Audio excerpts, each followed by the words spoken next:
Plato's Life and Philosophy, a dramatic retelling. Part 1. Athens in upheaval. Aristocles, nicknamed Plato for the breadth of his shoulders and later for the spacious range of his mind, was born into a city-state straining under the weight of its own ambitions.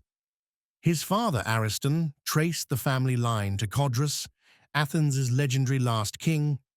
His mother, Perictiona, claimed descent from Solon, the lawgiver whose long-dead voice still whispered through the city's democratic assemblies. Their townhouse in the Dem of Calitus overlooked streets where cracked potsherds bore the names of recently ostracized generals, and children played beneath walls scrawled with the latest casualty lists from the Peloponnesian front. The infant's first sounds mingled with the clatter of hoplite armor and the elegiac verses of poets lamenting plague and siege. Yet it was precisely in those years of civic trauma that Athens honed the arts, rhetoric, and restless self-examination that would shape Plato's philosophical vocation. Education began at home, where recitations of Homer served a dual purpose: entertainment and moral instruction. Young Aristocles learned that even the wrath of Achilles belonged to a cosmic order sustained by justice. Dike, an idea that later re-emerged, transposed, in the dialogue's relentless quest to locate the form of the good. By the time he entered the wrestling school of Ariston of Argos, his agile dialectic already rivaled his athletic prowess. Wrestling mattered because it taught balance, timing, and the paradoxical rule that yielding at the right instant can disable a stronger foe. Skills Plato would soon recognize in Socrates' verbal grappling. Meanwhile, music lessons steeped him in the Pythagorean conviction that proportion governs both harmonies and the heavens, hinting at a mathematics deeper than mere calculation. Athens, however, was no idol. In 430 BCE, the plague returned, gnawing at Pericles' imperial dreams and sparing neither rich nor poor. Plato's own relatives succumbed, and funerary pyres on the Ceramicus plain painted the night sky crimson. The searing spectacle impressed upon him the fragility of flesh and the possibility that the soul, psyche, might stand apart from its mortal casing. This early brush with death planted the seed for his lifelong argument that genuine knowledge cannot be sense-bound. Nothing vulnerable to putrefaction can possess unchanging truth. Even childhood play carried political freight. Plato's cousins Critias and Charmides regaled him with stories of Spartan austerity and the heroic legislation of Lycurgus. Those tales were not idle nostalgia. The two older men were already plotting the oligarchic revolution that would bring their circle, the so-called 30 tyrants, to power decades later. In their garden symposiums, young Aristocles heard elitist talk of philosopher kings long before he penned the Republic. It remained an open question whether the idea was noble or sinister. At 17, he found his true mentor. Socrates, rotund, barefoot, and notoriously obstinate, resembled neither Homeric hero nor aristocratic tutor. Yet in the Athenian agora, amid stalls of fishmongers and armorers, Socrates posed questions that pierced through social varnish. What is courage? Is virtue teachable? The older man's profession of ignorance was, to Plato, a revelation. Uncertainty could be a path to clarity rather than an admission of defeat. Once, after a 3-hour exchange on justice with Polemarchus and Thrasymachus, young Plato followed Socrates home, unable to sleep. He recorded fragments of that conversation in notebooks, now lost. But the memory resurfaced years later in Book 1 of the Republic, where the brash sophist snarls, "Justice is the advantage of the stronger," and Socrates coaxes him towards self-contradiction. Parallel to these philosophical awakenings, war tested the young aristocrat's mettle. Around 409 BCE, he took part in a minor cavalry action near Megara. No record survives of his performance, but the experience sharpened his contempt for strategic buffoonery and mob-driven decision-making in the Athenian assembly. He watched generals elected for charisma rather than expertise, and sometimes executed for bad luck. Popular acclaim, he concluded, was no guarantor of wisdom. Later, when he portrayed democratic Athens as a ship of state commandeered by a drunken crew, the metaphor owed as much to lived experience as to rhetorical flourish. Tragedy struck again in 404 BCE, when Sparta's Lysander forced Athens' surrender. Plato's cousins installed a brutal oligarchy. Lists of political enemies lengthened daily. The philosopher in training was offered a junior role in the regime, a seductive chance to apply high theory to public life. Yet the daily executions sickened him. When Socrates himself risked death by refusing to abet an unjust arrest order from the 30, Plato saw the gulf between putative philosopher rulers and genuine lovers of wisdom. He withdrew, disillusioned, as Theramenes and moderates were purged. Athens bled until a democratic restoration the following year. Still reeling, Plato drafted his first philosophical sketches, embryonic arguments for the immortality of the soul and the natural hierarchy of knowledge, ascending from conjecture through belief to understanding.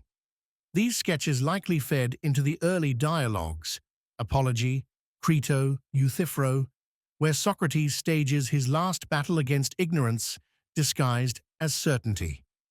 If the sensory world was a kaleidoscope of flux, only intellectual apprehension of eternal forms could anchor ethics. The young author began suspecting that the polis, indeed any just order, must reflect that invisible geometry. As Athens staggered toward political compromise, Plato contemplated a parliamentary career. Citizenship carried duties, and his family expected him to serve.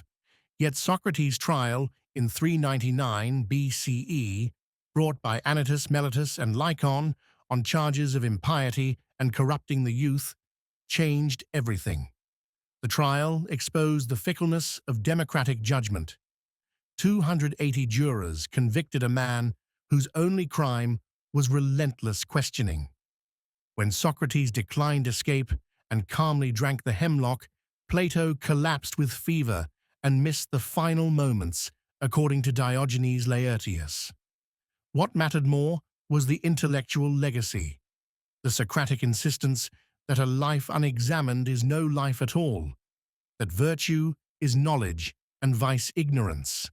From that day, Plato resolved to carry the dialectic beyond Athens, seeking a vantage point from which to rescue both philosophy and politics. With the Peloponnesian War ended, his mentor executed, and his city morally adrift, Plato turned his gaze outward, to Megara's Eleatics, Egypt's priests, and the Pythagoreans of Magna Graecia. Hoping to synthesize Greek rationalism with a cosmological vision expansive enough to ground ethics in the very architecture of the cosmos. In Exile of the Body, he would refine the liberating notion that the soul's true homeland lies in intelligible reality, not in the smoky agora, where verdicts hinge on applause.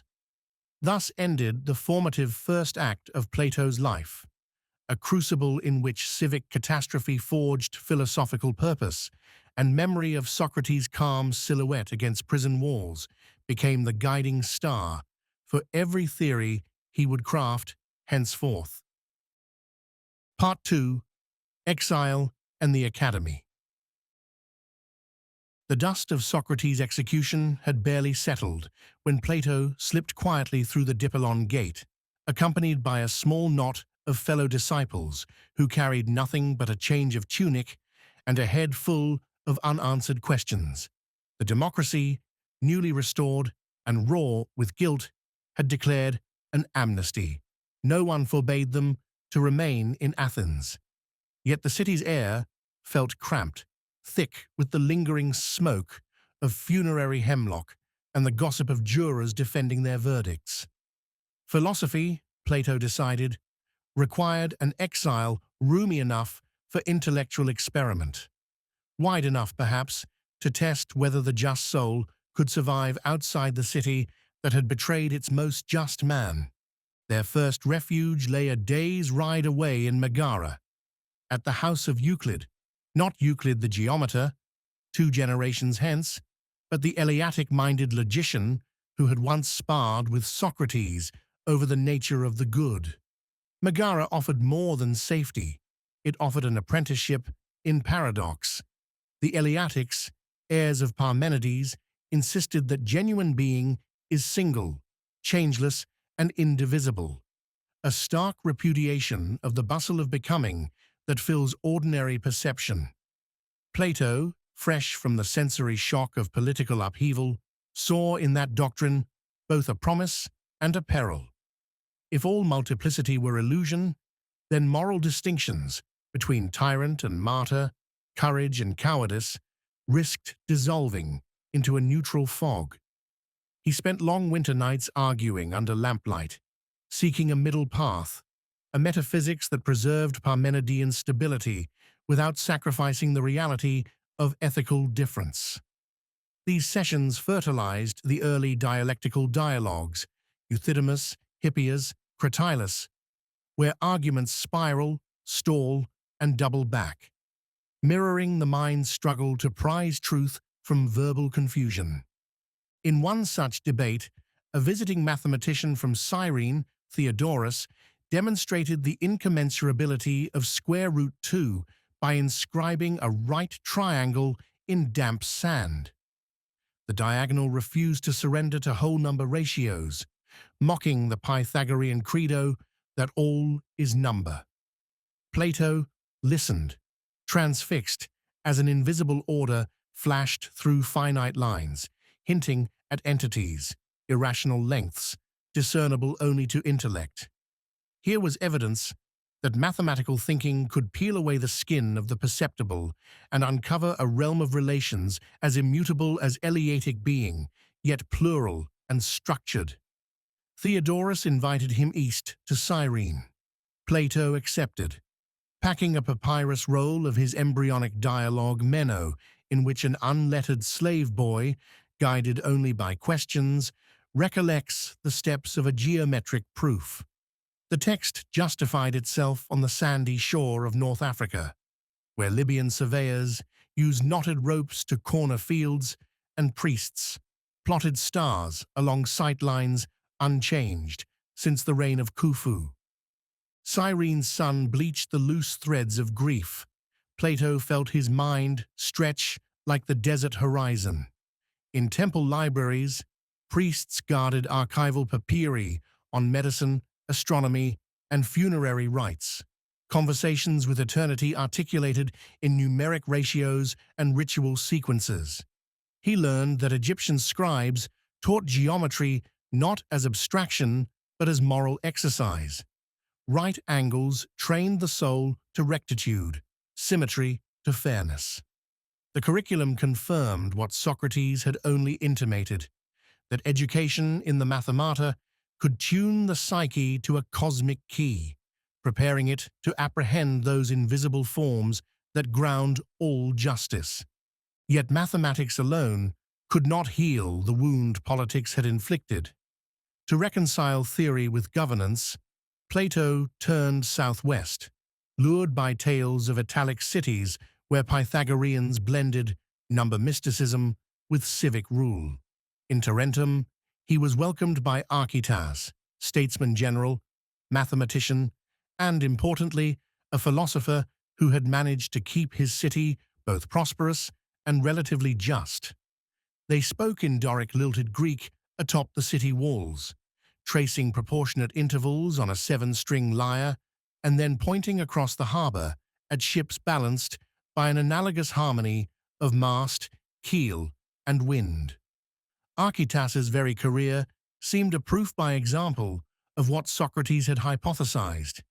If rulers truly grasped the good, self-interest would shrink before the allure of order. Plato absorbed the lesson, but also its proviso. Tarentum relied on an unusually educated citizenry willing to accept a philosopher strategos. How, he began to ask, could such conditions be replicated in quarrelsome, slang-speaking Athens? The question grew urgent on a pilgrimage inland to Croton, once the heart of Pythagorean brotherhood, but now scarred by bloody rebellions against its secretive elites. Broken columns and charred meeting halls testified to what happens when philosophical rigorism morphs into political sect.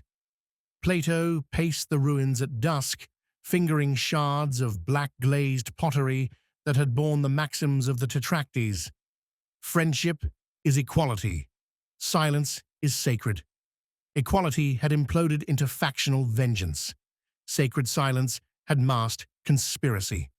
He realized with a chill that ideas as luminous as the forms can cast murderous shadows when enforced without dialectical openness. The experience carved another facet into his political philosophy. Good governance requires not only wise rulers, but institutions that temper hubris.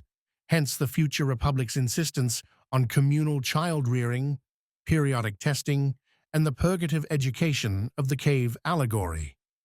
Between voyages, he drafted the Phaedo, setting it on Socrates' death day, but filling its pages with discoveries gleaned abroad.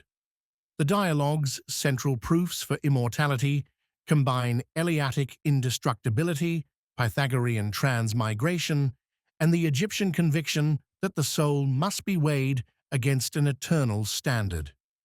In Megara, he had brooded on being. In Cyrene, he had traced mathematical shadows. In Tarentum, he had seen number incarnate in public policy.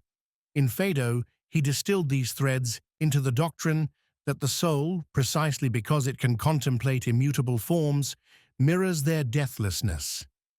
To know the form of the equal is to lodge part of oneself beyond decay. Thus, the exile's wanderings became an interior itinerary from sense to intellect, from trauma to transcendence. Travel also expanded his sense of eros, no longer merely bodily desire, but a ladder by which the mind climbs from beautiful faces to the beauty of theorems, and ultimately to beauty itself. In Syracuse, he glimpsed opulent courts where love was bartered for power. On Sicilian hillsides, he watched adolescent shepherds improvise love songs, echoing Thucydides' myths. These contrasts fermented into the Symposium, written aboard a merchant vessel, rocking through the Ionian dark. By lamplight, he staged a banquet where Pausanias distinguishes noble from common love, and Diotima shepherds Socrates up the staircase of desire toward the beatific vision. If Phaedo argued that the soul survives death, Symposium declared that only souls inflamed by intellectual passion truly live. Not all lessons came from sages. In the port of Naucratis, he shared olive bread with a Phoenician sailor who boasted of coins lightened with copper, yet stamped with the king's full face. The man winked. Truth, my friend, is what enough people agree to weigh as true. The remark stung Plato more deeply than the speaker could know. It encapsulated the relativism that had gnawed at Athens' democracy since the sophists sold rhetoric by the drachma. That night, Plato drafted a sketch of Thrasymachus, inflated, glowering, yet persuasive, whom Socrates would one day pin down only after pages of exasperating feints. The Republic was gestating. Years on the road thinned his purse but fattened his notebooks. Dialogues multiplied. Gorgias dissected oratory's seductions. Meno refined the theory of recollection. Cratylus interrogated the bond between word and thing. a problem newly vivid after exposure to Egyptian hieroglyphs and Punic consonant strings. With each text, he inched closer to a constructive metaphysics that neither collapsed into Eleatic monism nor dissolved in Heraclitean flux. He forged the metaphor of the divided line, mapping levels of cognition from shadowy conjecture up to noetic illumination. He drafted the allegory of the cave, haunted by memory of the 30 Tyrants' propaganda and the Sicilian court's theatrics. He came to believe that philosophy must institutionalize its own self-corrections, erecting a community where argument, logos, could flow unchecked by vanity or coercion. One spring equinox, under a tarpaulin on the deck of a Corinthian grain ship, he reread his burgeoning corpus and recognized a pattern. Every dialogue tilted towards some horizon that could not be reached within a single conversation. Socrates always ran out of time. The interlocutors dispersed at dawn, at war's outbreak, at the approach of the sacred procession. The incompletion gnawed at him until he saw that it reflected a structural absence in his own life, a stable home for perpetual inquiry. The wandering years had served their purpose. To refine further, philosophy needed roots. He returned to Athens 15 years after his departure, a man of 40 with streaks of grey at the temples and skin weathered by African desert winds. The city had changed. The long walls lay reconstructed, commerce boomed, but sophistry thrived like ivy in the cracks. He toured the agora anonymously, listening to itinerant lecturers promise success in court for a fee. One boasted of teaching heuristic victory in any debate, much as a fencing master teaches thrust and parry irrespective of justice. Plato clenched his teeth. In Egypt, he had met priests who revered geometry as a ladder to the gods. Here, logos was auctioned like fish. The disparity steeled his resolve. On the northwest edge of the city walls lay a sacred olive grove, dedicated to the hero Academos, a pleasant but neglected suburb where nightingales nested among roots said to be older than Theseus. Plato purchased a small parcel adjacent to the shrine, financed partly by Sicilian friends impressed with his teaching.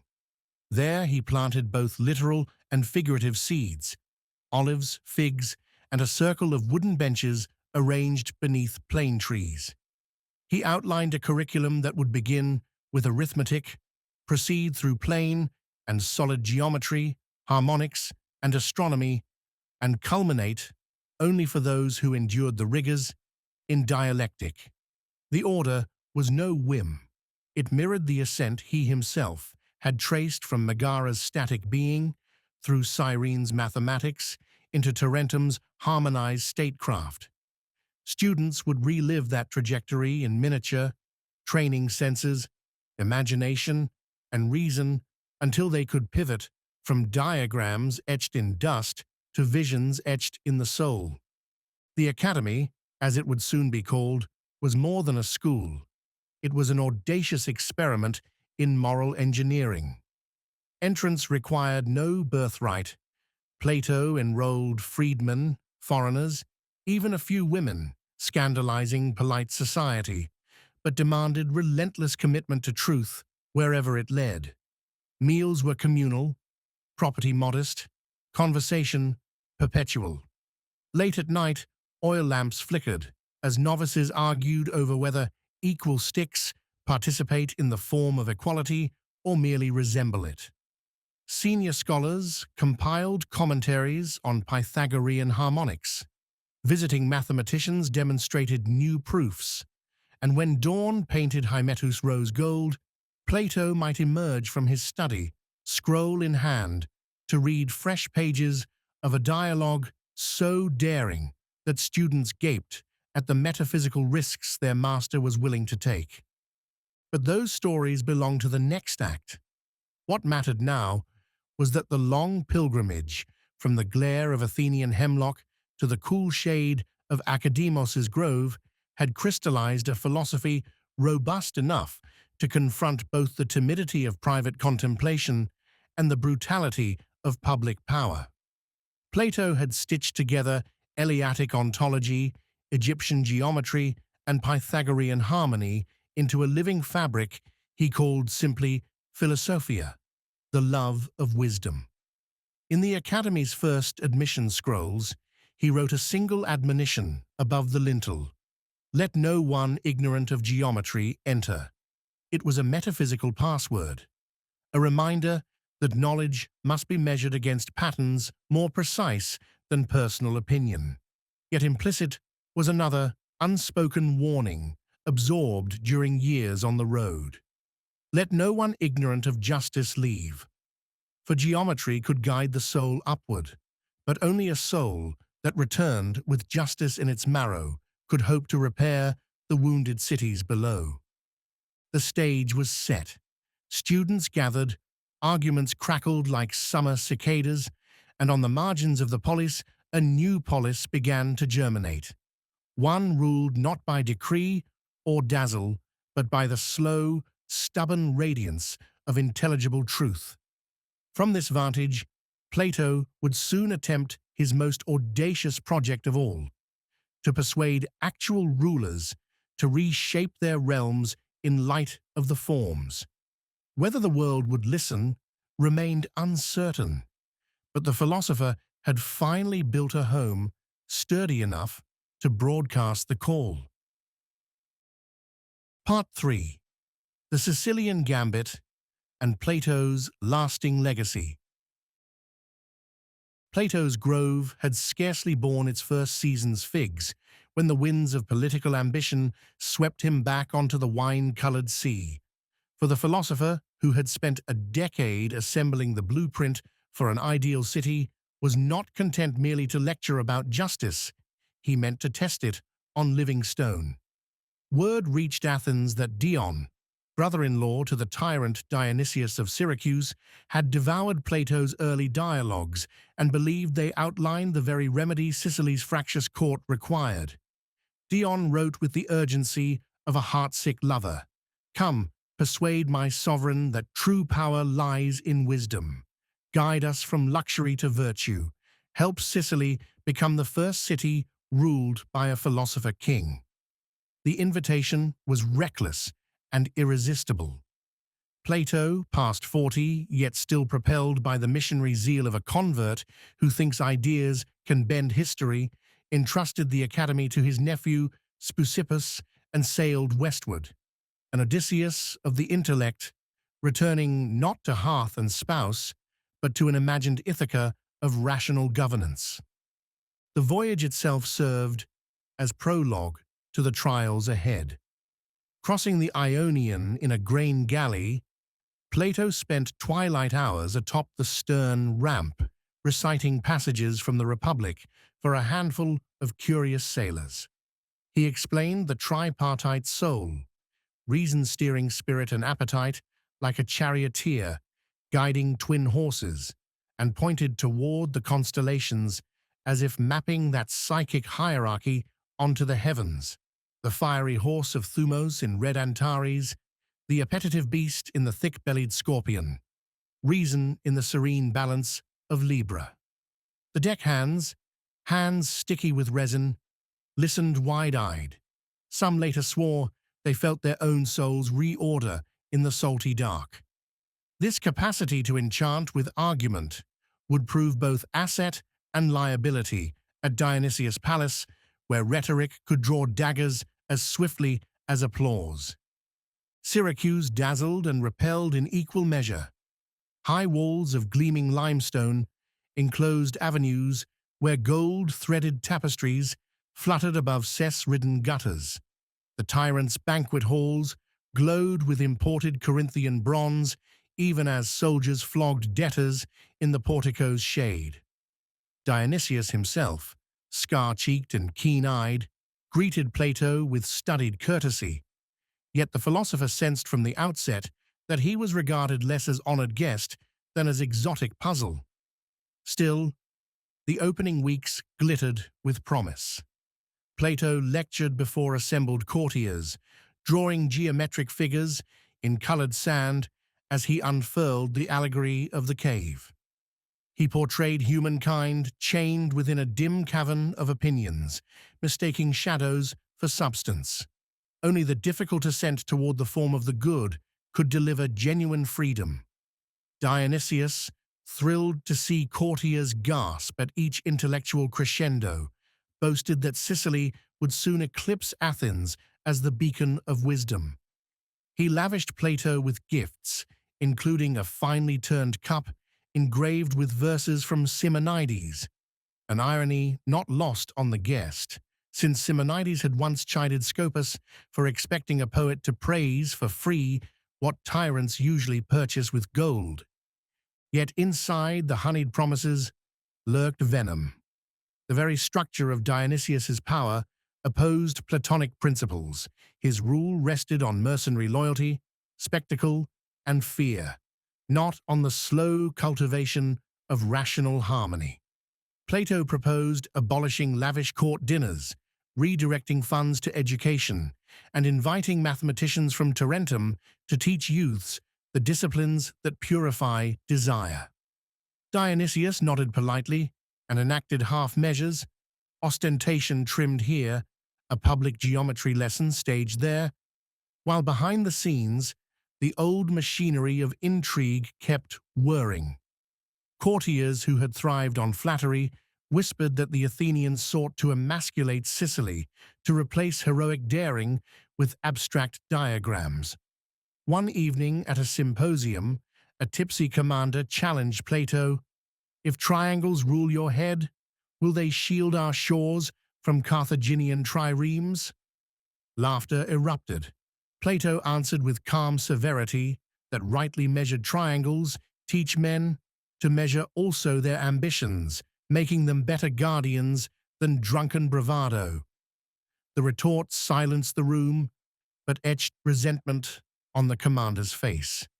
Tensions climaxed when Dion, emboldened by Plato's presence, pressed Dionysius to enact sweeping reforms: land redistribution, meritocratic military appointments, reduction of palace luxuries. The tyrant bridled, suspicion curdled into paranoia. One dawn, Plato found himself escorted to the harbor under polite arrest, placed aboard a Spartan vessel, and instructed never to set foot on Sicilian soil again. Worse, the captain carried secret orders to sell the philosopher in the slave markets of Aegina, Athens' longtime rival.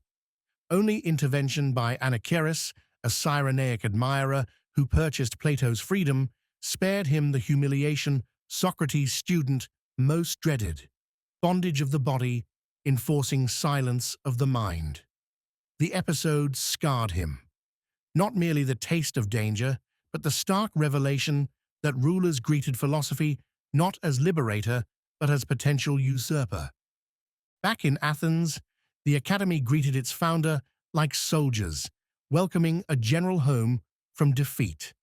Relief mingled with somber curiosity.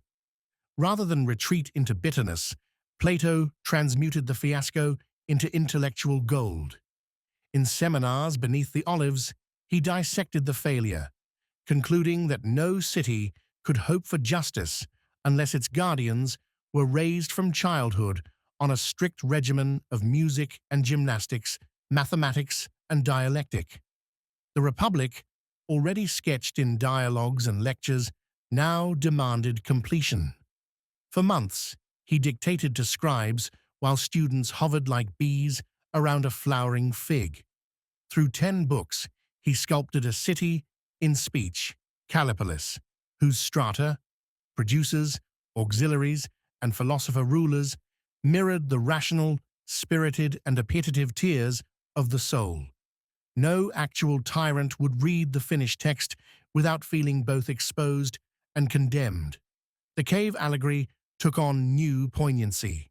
Its prisoners were no longer hypothetical Athenians beguiled by sophists, but real Sicilians transfixed by court theatrics while truth blazed outside their sight. Ironically, the work's completion lured Plato back into Sicily's orbit. Dion had been exiled after Plato's departure, but maintained clandestine correspondence, pleading that Dionysius II, newly ascended after his father's death, was malleable, eager for glory, and ripe for philosophical conversion. The academy split. Some urged caution, citing the old adage that one cannot step twice into the same tyrant's palace. Others argued the very essence of the philosophical life was to re-enter the cave equipped with stronger lanterns. Plato's own doctrine of ananke, the compulsion of the good to extend itself outward, nudged him toward the gamble. Aged over 60, he embarked once more across the sea, this time carrying a copy of the Republic personalized for the young ruler. At first, signs augured well. Dionysius II exhibited childlike enthusiasm for geometry, rising early to study the Pythagorean theorem and demanding that household slaves fetch measuring cords. Plato sensed genuine curiosity, but also the feverish impatience of a man used to applause. When the philosopher insisted that mastery required arduous years, Dionysius bristled. Courtiers, fearing Dion's influence, rekindled old suspicions. The Athenian plotted to depose the tyrant and crown Dion. Factions coalesced. One night, during a lunar eclipse, an omen Sicilians took as celestial judgment, Dionysius ordered Dion's estates seized and his ally placed under protective custody. Plato confronted the tyrant privately, invoking the cost of injustice to the tyrant's own soul.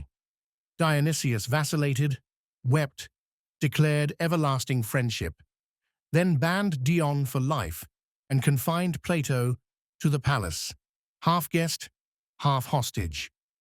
Those tense months forged the philosophical core of the statesman and the philebus. Observing court life as one might study caged animals, Plato noted how pleasure, flattery, and spurts of anger alternated in ruling spirits, suggesting that genuine statesmanship is neither pure calculation nor sheer will, but a weaving art, hyphenetic technique, that measures the fluctuating threads of human desire and restrains them within a rational pattern. The tyrant, by contrast, was a weaver who cut every thread but his own. Eventually, Dionysius let Plato depart under oath to return. Plato slipped away to Olympia, where he rendezvoused with Dion and other exiles plotting to reclaim Syracuse. History records that Dion invaded, briefly established a constitutional regime, and was assassinated by a disgruntled follower. A parable Plato must have pondered with bitter clarity. Even a philosopher's victory lasts only as long as the virtue of his companions. Wearier now, Plato returned for good to the academy. The Sicilian escapades had delivered empirical confirmation of a thesis he would embed in the laws, his final and, in many ways, most sobering dialogue. The best city, ruled by philosopher kings, may be impossible, given ordinary human nature. A second-best city governed by strict law and the vigilant education of moderate citizens is the achievable ideal.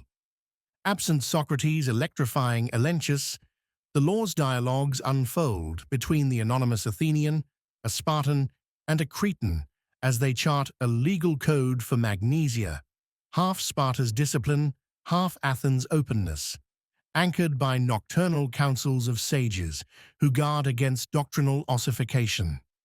No utopian ascent here, but the cautious choreography of institutions that bind power long enough for reason to breathe. Philosophically, these later years pivoted toward cosmology. In the Timaeus, Plato painted an artisan god, the demiurge, fashioning a rational cosmos out of chaotic necessity, impressing mathematical harmonies upon the world's soul, so that even the revolutions of distant planets participate in intelligible order. Students gathered at night around bronze armillary spheres, mapping planetary motions and debating whether the demiurge imposed order ex nihilo or coaxed latent ratios from a recalcitrant cora, the elusive receptacle neither purely being nor nothingness. If the Republic anchored ethics in the form of the good, the Timaeus anchored nature itself in intelligibility, offering a metaphysical coup de grace to materialism. Health, Plato taught in the Timaeus's medical digressions, is harmony. Illness, disharmony, just as justice is the harmony of psychic parts. Thus physical and moral therapies converged. Astronomy for the mind, music for the passions, geometry for both. The unfinished Critias, trailing off mid-sentence, introduced Atlantis, a cautionary myth of a once virtuous society whose hubris invited divine retribution. Modern readers lament the missing ending, but perhaps the fragment is itself a philosophical gesture. Political hubris always interrupts the narrative of reason. Plato, whose own attempt to turn tyrant to philosopher had twice been broken, left posterity a shattered mirror in which to contemplate the wages of ambition. Meanwhile, the Academy matured into a pan-Hellenic magnet. Aristotle arrived from Stagira, tall, curious, carrying anatomical diagrams of marine creatures dissected near Lesbos. The young prodigy challenged the master's mistrust of sense perception, insisting the forms immanent within individuals could be discerned by disciplined empirical study. Their debates crackled like summer storms, sometimes alarming onlookers, but Plato encouraged the tension. The pursuit of truth, he said, is sharpened by friendly contest. He appointed Speusippus as scholarch designate, signaling that succession hinged not on blood alone, but on philosophical aptitude and communal trust. Around this time, reports reached Athens that Philip of Macedon, a northern king tutored by Plato's student Euphraeus, was uniting tribes with a mixture of diplomacy and iron. Some Athenians sneered at barbarians aping Hellenic politics, but Plato pondered the possibility that philosophy's diaspora might outstrip its Athenian cradle. He drafted letters, whose authenticity remains debated, to Dion's friends and Macedonian courtiers, reiterating the same plea: educate rulers early, before flattery scabs over their capacity to love truth. If these letters are genuine, they reveal a thinker still evangelizing even as age stiffened his joints. The good does not retire. Legend says Plato died peacefully in 347 BCE during a wedding feast, his last breath coinciding with the flute girl's final note, as though music were escorting him back to the realm of harmony he had spent his life describing. Others claim he passed away at his writing desk, stylus in hand, shaping a sentence no scribe could later decipher. The uncertainties matter little, beside the incontestable fact that the Academy endured for centuries, a living monument more powerful than marble. Its students carried Platonic questions into the Lyceum, into Stoic porticos, into the notebooks of Plotinus, into Augustine's prayers, into the geometry-latticed cathedrals of Chartres, into the rational architectures of Descartes and Kant, into debates over algorithms and ethics in our own digital agora. The forms, once ridiculed as airy abstraction, proved durable scaffolds for metaphysics. The cave allegory, once local theatre, became universal parable. Every modern inquiry that contrasts appearance with reality, data with model, simulation with ground truth, rehearses Plato's drama in new costume. Yet to reduce his legacy to doctrines alone would betray the dialogic pulse at philosophy's heart. Plato's gift was not merely to articulate ideas, but to stage thinking itself as communal adventure, an intellectual theatre where even failure illuminated the path. In the glow of Academos's moonlit courtyards, students learned that contradiction need not end discussion, but can open deeper vistas, that eros aimed at wisdom demands courage as fierce as any hoplites, that governance without philosophy decays into tyranny, while philosophy without the willingness to re-enter the cave curdles into sterile escape. These lessons flowered precisely because Plato dared to test them against the brutal realities of Syracuse and the stubborn habits of Athens. His occasional political miscalculations serve as dark threads, rendering the tapestry's brighter regions credible. If a single theme binds the arc from Colytus to Sicily to the Academy's marble stele marking his tomb, it is the conviction that reason and desire need not be foes. Reason, rightly schooled, transmutes desire into the motive power of the soul's ascent. Desire, rightly aimed, spurs reason to seek more than chilly deduction. The divided line, the cave, the charioteer, the cosmic craftsman, they are variations on one hope, that human nature, though braided from mortal longing and divine intellection, can achieve concord through the patient practice of questioning, measuring, remembering. Plato did not beam this hope from a hermit's tower. He hauled it through wars, courts, slave markets, and the quarrelsome clatter of academic life. That is why, 2 millennia later, when we weigh the justice of a law, the soundness of an argument, or the meaning of an experience that seems to speak from beyond material flux, we still catch the echo of his dialectic, a measured voice asking us to distinguish the glittering shadow from the sunlit form. In the end, the philosopher who once feared being sold on the auction block has been purchased by every culture that discovered him, not with silver obols, but with the deep currency of attention. Each generation buys Plato anew, and with each purchase, his dialogues reveal fresh facets, because they were never cages but crossroads, places where souls meet, collide, and sometimes begin the slow turn from darkness toward light. The Academy's olives are long gone, uprooted by Roman spades. Yet whenever a student pencils a diagram, whenever a reader pauses at a comma in the Republic to argue silently with Socrates, the grove grows again, leaf by syllable, shade by insight. Plato's biography therefore resists closure, for its truest chapters unfold in minds not yet born.